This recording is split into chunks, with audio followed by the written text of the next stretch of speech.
భాషా సరిహద్దుల్లో బద్దలు కొట్టిన డైరెక్టర్ ఎస్ఎస్ రాజమౌళి ఆయన దర్శకత్వంలో వచ్చిన సూపర్ హిట్ చిత్రాలు బాహుబలి, ట్రిపుల్ ఆర్ ఎంతటి ఘన విజయాన్ని సొంతం చేసుకున్నాయో తెలిసిందే. పాన్ ఇండియా స్థాయి దాటి పాన్ వరల్డ్ రేంజ్ కు ఎదిగిన తెలుగు దర్శకుడు జక్కన్న ఆయన దర్శకత్వంలో సూపర్ స్టార్ మహేష్ బాబు హీరోగా నటిస్తున్న అత్యంత ప్రతిష్టాత్మక చిత్రం వారణాసి. ఈ చిత్రంలో ప్రియాంక చోప్రా కథానాయికగా నటిస్తుండగా పృథ్వీరాజ్ సుకుమారన్ విలన్ గా కనిపించనున్నారు. ఈ సందర్భంగా దర్శకధీరుడు రాజమౌళి అంతర్జాతీయ మీడియాకు ఇచ్చిన ఒక ఇంటర్వ్యూలో ఈ మూవీ మేకింగ్ కు సంబంధించిన పలు ఆసక్తికర విషయాలను పంచుకున్నారు. జక్కన్న మాట్లాడుతూ వారణాసి చిత్రం మొత్తం ట్రూ ఐమాక్స్ ఫార్మాట్ లో ఉండదని, కేవలం కీలక సన్నివేశాల్లో మాత్రమే ఆ అనుభూతిని ఆస్వాదిస్తాయని వెల్లడించారు. మా దగ్గర ఉన్న థియేటర్లన్నీ సినిమా స్కోప్ ఫార్మాట్ లో ఉంటాయి. ఉత్సాహంగా ఉల్లాసంగా చదువు సాగాలి, గొప్ప గొప్ప ఉద్యోగాలు సాధించాలి.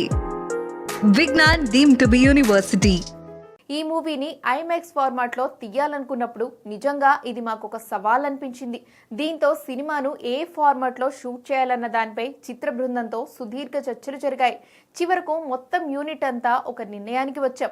వారణాసి సినిమా మెజారిటీ భాగం 1.90:1 లోనే ఉంటుంది. కానీ కథలో వచ్చే అత్యంత కీలకమైన సన్నివేశాలను మాత్రం ట్రూ ఐమాక్స్ ఫార్మాట్ లో వెండి తెరపై ఆవిష్కరించనున్నాం అని వెల్లడించారు. అలాగే ఆయన మాట్లాడుతూ ఈ రెండు ఫార్మాట్లను కలిపేసి ఆ ప్రత్యేకతను పోగొట్టడం నాకు ఇష్టం లేదు. ఐమాక్స్ షాట్ ను ప్రేక్షకులు ప్రత్యేకంగా గుర్తించాలి.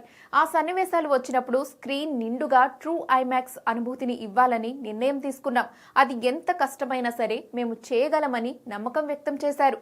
ప్రస్తుతం చిత్రీకరణ దశలో ఉన్న ఈ సినిమా 2027 ఏప్రిల్ 7న గ్రాండ్ రిలీజ్ కు రెడీ అవుతోంది.